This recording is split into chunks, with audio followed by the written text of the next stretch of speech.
Bienvenue sur MaxiScience, le podcast scientifique de Johnside. Aujourd'hui, nous allons vous expliquer le phénomène scientifique du blackout. Pour un bon blackout de lendemain de soirée, l'ingrédient est malheureusement bien connu, une nuit beaucoup trop arrosée. Même si l'alcool est le déclencheur, quel est le processus cérébral qui mène à cette amnésie passagère ? Le blackout, à ne pas confondre avec la perte de conscience de fin de soirée, définit une incapacité pour notre cerveau à se souvenir des moments vécus.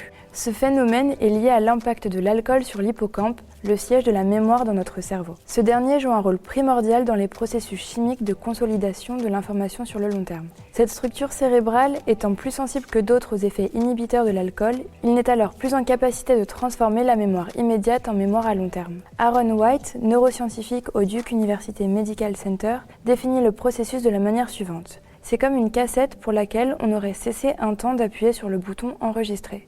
En gros, la boisson joue sur le phénomène de potentialisation à long terme, ou PLT. Il s'agit d'un processus par lequel la communication entre deux neurones est facilitée.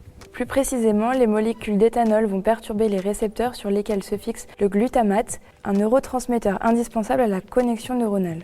Cela va donc ralentir la transmission des informations entre neurones et donc leur fixation future sous la forme de mémoire. Il sera donc impossible de se rappeler ultérieurement de ces souvenirs emportés par l'alcool. Longtemps étiqueté comme étant l'apanage des alcooliques de longue durée, des études récentes montrent que le phénomène s'avère beaucoup plus large qu'il n'y paraît.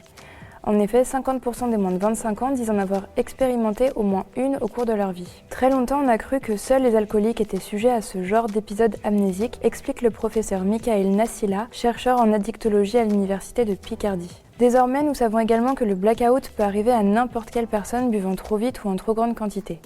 Si la régularité dans la consommation s'avère être en effet un des facteurs du blackout, de nombreux autres phénomènes rentrent en compte, comme l'âge, le genre ou encore la corpulence. Un groupe de chercheurs de l'université de Palo Alto en Californie a notamment publié une étude montrant que les femmes ont une amnésie en buvant en moyenne 3 verres de moins que les hommes.